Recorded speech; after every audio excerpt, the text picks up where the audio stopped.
Hi and welcome to my presentation on my business model and my future plans. My name is AJ Stewart, and firstly I want to take you through a little bit of my background.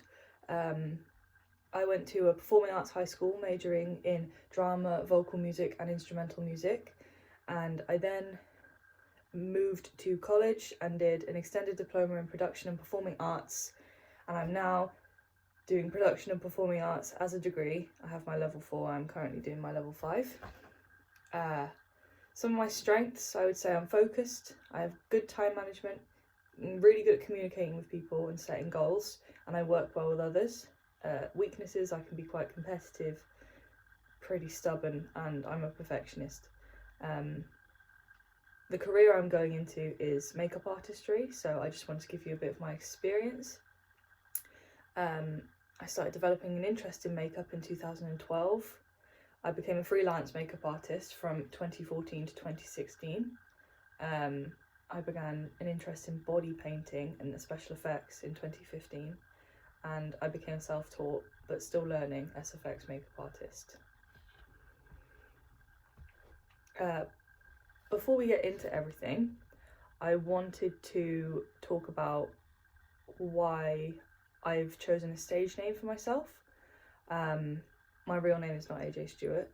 I chose it because I struggle to differentiate between work and play, and choosing a stage name seemed like a good way for me to differentiate those two things. Because I have an experience in acting, I know what it is like to find out the name of your character and become them. So I decided to make my professional self a sort of character because I thought it would be easier to get into the mindset. It has really helped with work, going by a different name. I was able to create my own new person as well, which was nice. AJ is just my initials, but Stewart was my granddad's name and he passed recently, and it was important to me to have his name as a part of it because my real name is also his name, but that might change one day. So AJ Stewart is something that will stay with me forever, so I chose that, and it's the name that I've entered into Spotlight as well, so it is my professional name. Moving on to the industry and why I chose it. I chose to work in, initially I chose to work in film.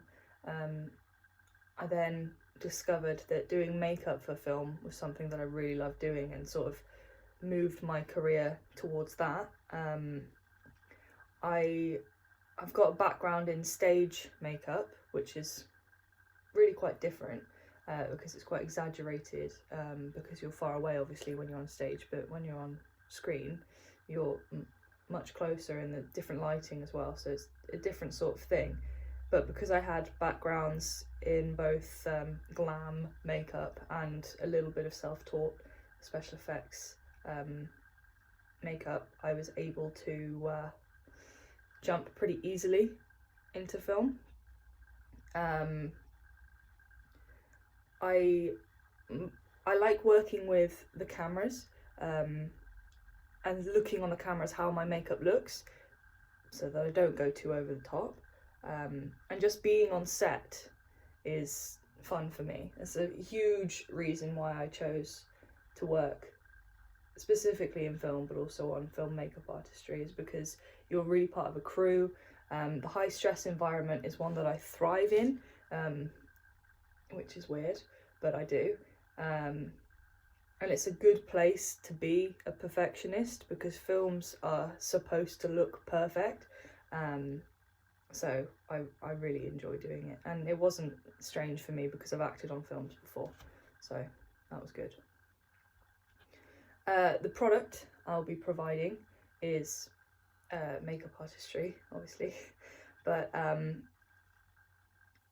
right now my product is being a makeup artist assistant, which is going on set, assisting the head makeup artist with whatever they need doing, and staying on location between scenes to powder people's faces and touch up their lipstick, things like that.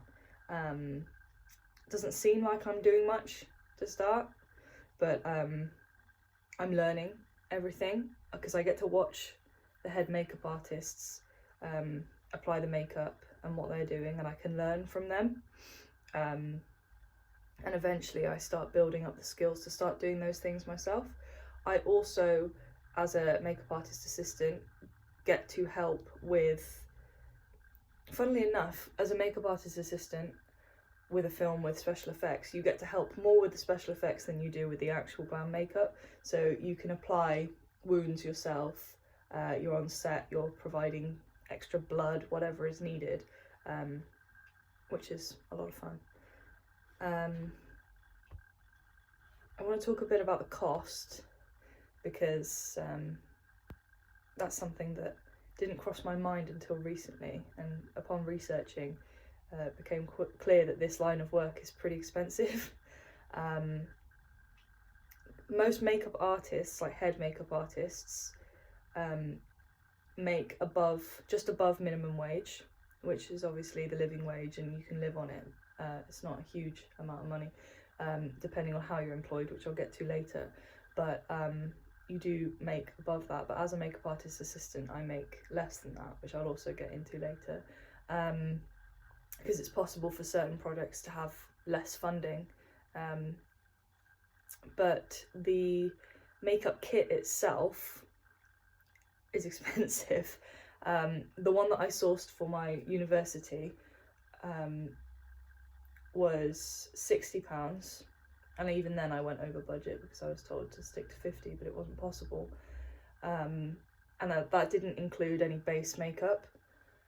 A few makeup artists work by having a set of key makeup products and then asking their clients to bring their own base. So I decided to work like that with this university makeup kit that everybody's going to be using.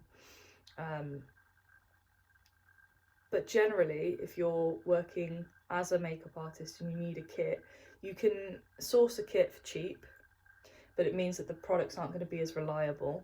But I'd say for a good kit, you're probably looking to spend about £300, which covers all the different shades for different ethnicities and a good few basic palettes that you can create really colourful things with, or really muted things with, and also brushes. Makeup brushes are the most expensive. So that's for a basic beauty makeup kit. If you want to add special effects on top of that, special effects makeup is extremely expensive.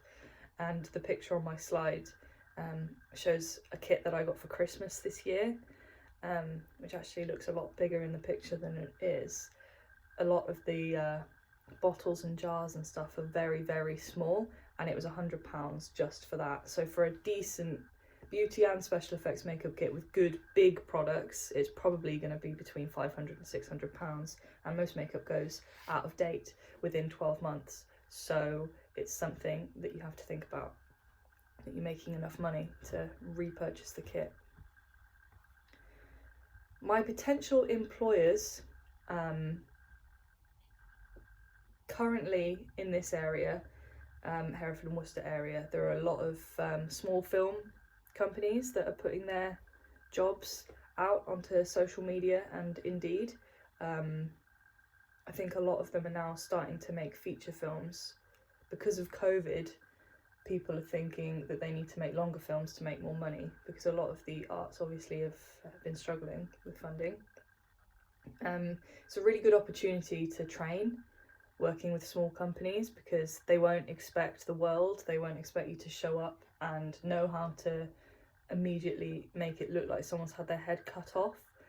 A lot of the times it's just simple bullet wounds, cuts, that kind of thing. Another way that I look for employers is on Spotlight. Excuse me. It's on Spotlight because you enter your information, obviously. You choose whether you want to be advertised jobs as a production or a performer. I chose both. And it bases the jobs that it shows you on your information. So you get makeup artistry jobs all around the country, which is really useful. I've also been using Facebook and Instagram. Facebook is simple in that you follow people on it that like companies like Raw Media, for example, if you follow them, they'll put out advertisements, you comment on it, and then you message them saying, I can do this, would you like me to? And usually if it's a smaller company, they'll say yes, or they'll say, we'll get back to you. Instagram I prefer, because you, God, excuse me, sorry. You can also put out pictures of your own work, which is something that is useful for them to see. I'm currently building up a professional Instagram.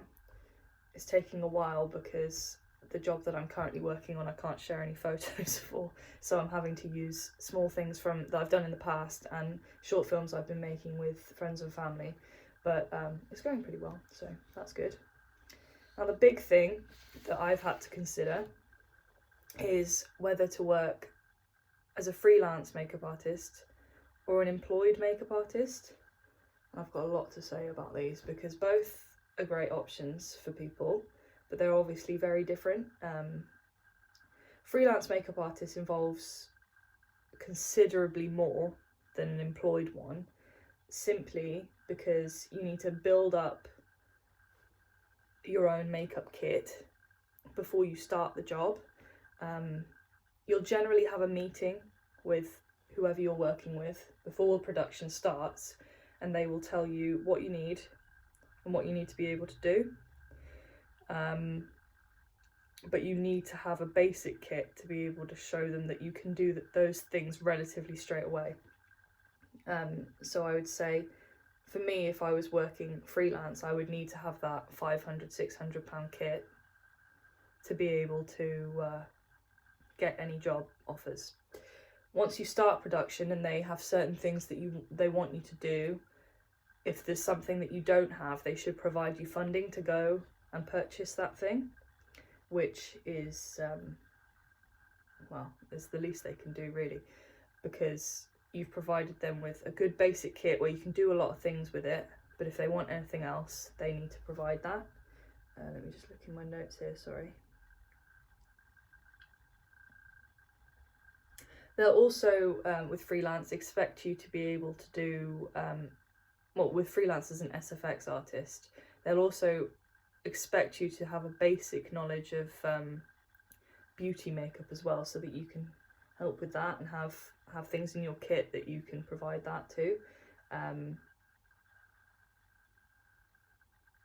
me have a look, sorry. We'll move on to permanently employed in that sort of respect. If you're permanently employed by someone, it's pretty common that they'll have a makeup kit for you. You might have a few things like staple items that you want to bring along with you that you like working with on people, but they will generally pay for and provide a kit that will stay with the company for other jobs, which is obviously a big weight lifted off one's shoulders. You don't have to pay for it all.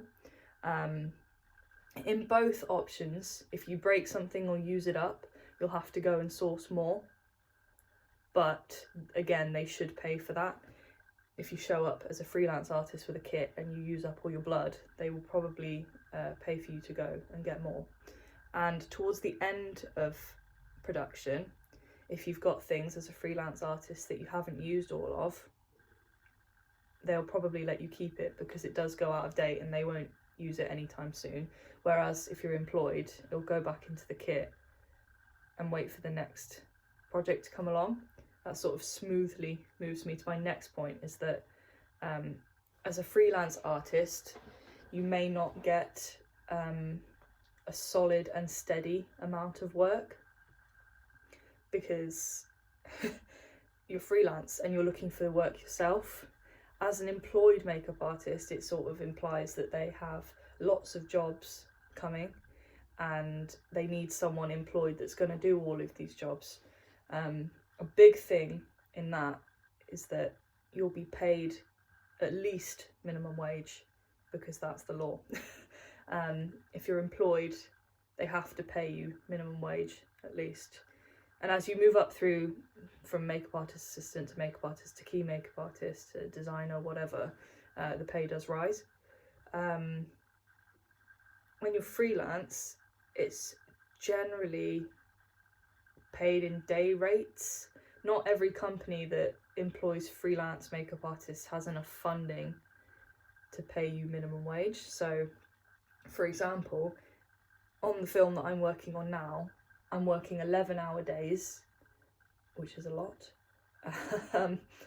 And if I was paid minimum wage, I would be paid £98.01 a day by current minimum wage. I'm currently being offered a day rate of £50, so I'm not being paid the minimum wage. I'm obviously being paid just about half of that, but as someone who's looking for experience and just starting to get into it, it's not the worst thing in the world. But if you want a steady job, if you have children, if you've got rent to pay, which I do, but that's besides the point, you need to find something that's paying more. That's not to say that all freelance positions are paid that low, but it does depend. And also freelance, obviously sometimes you'll find jobs that can pay for you to travel to them and pay for accommodation if it's quite far away, but then they won't pay you a wage. So I've got a job lined up in June where they're paying for me and my manager, who I'm working under right now, to go and do some makeup for them for 2 weeks. They're going to provide us a place to live, and they are going to provide us with food and money to drive up there, but they are not going to pay us for our time. So it's sort of a give and take in that respect. If you're employed, they'll pay for your travel. If you're going to a set that's far away, they'll obviously cover that, and food, and they'll also then pay you for your time. So it's a bit different, but freelance generally is more free, considering it's called freelance. You get to travel wherever you find a job that you want and you get. I could look for a job in Scotland and go up to Scotland, and they'll generally pay for me to get there, which is really nice. Employed, you are often stuck in the same sort of place. A lot of the makeup artists that get permanently employed are working on big sets that have multiple different films working on them. So you might move around the set, but you don't necessarily move around the country or the world, depending on what you do. But if you get big enough as a freelance artist and people start noticing you, you can sometimes have the opportunity to be permanently employed by someone, but also do your own jobs. Right now I've decided that freelance is the way that I want to go for now, because I am still in training. I think I really like the idea of travelling, but then again, once I do not have a student loan to lean on, I will be having to make money to live. So once I get to a point where I've got more things to think about and become a proper adult, I'll have to reconsider. But right now, freelance is what I want to do. And if I can make enough money to live after university doing freelance, and I'll continue doing that for a while. I think the reason that I'd want to change to employed permanently would be if I had children, or if I wanted to buy a house, like things like that. And if I'm older and I just want to stop travelling, but I don't right now. So that's the difference, pros and cons to both, I suppose. You also have to pay your own taxes for freelance, which is, I don't even know how to do that, so maybe I should learn, but whatever. Company growth. By working with so many people right now as a freelance makeup artist assistant, I'm really developing my skills, and I'm making a little bit of money at the same time, which is really useful. And eventually I'll be able to make enough money that I'll be able to pay for extra training for special effects work. There are things in special effects that you are not allowed to do legally without being trained. So like making models of people's faces where you cover them all in silicone, and all that they've got out of the silicone is their nostrils so they can breathe. Obviously you need training to do things like that. And blood cannons, which I have used with the aid of someone who is trained to use them. But those are the kind of things that I can't learn just by watching. You have to have certificates and stuff because it's a legal requirement. So that's how I plan to grow my company, is to make enough money to be able to afford that training. And once I've got that training, I'll be able to get jobs that are higher paying anyway, which is good. And finally, I just wanted to talk a little bit about my career right now. I was really lucky in that I knew someone who was working on a film who remembered that I did makeup, and he contacted me when they needed a makeup artist, and he recommended me to them and contacted me and asked if I could go in for a day onto set, and I said yes, definitely. At first I thought it was just for a day, and they then at the end of the day offered me a permanent job, which was great. I was a bit worried at the start that I wouldn't be able to handle university and this job at the same time, and to be honest, I'm still not entirely sure that I can, but my tutors have been very lovely in working around my schedule, and doing this job has really helped me decide that this is what I want to do permanently, obviously. It's been really good to work with Hotwood, who's the company that I'm currently working with, because they have networking events. I've actually got one this weekend where you can go and book multiple new projects, all paid, which is really exciting, meaning I'll have some jobs lined up and I'll be making money at the same time while doing what I love. I also met I want to call her my partner, but she's not, because she's trained and I'm not. She was my boss on this film that I'm working on, but she's no longer working on the film, but I am. But she's asked me to be her permanent assistant on other projects. So she also contacts me. She does the looking for the projects, and then she contacts me and I take us there because she can't drive. It's sort of good balance, and she's got the training to do all the things that I can't do, and she's also teaching me, which is really, really useful. And she's a permanent connection now, and she's the one that I'm doing the project with in June. So I would say that I'm growing pretty steadily. I'm developing new skills and working up to being hired as a makeup artist rather than an assistant. But I think for a while I want to work as an assistant just to sort of get my head around everything, because though I'm growing steadily as a career, it all happened very quickly, and it was a lot to think about. But yeah, that's sort of where I am, and also the end of my presentation, so thank you for listening.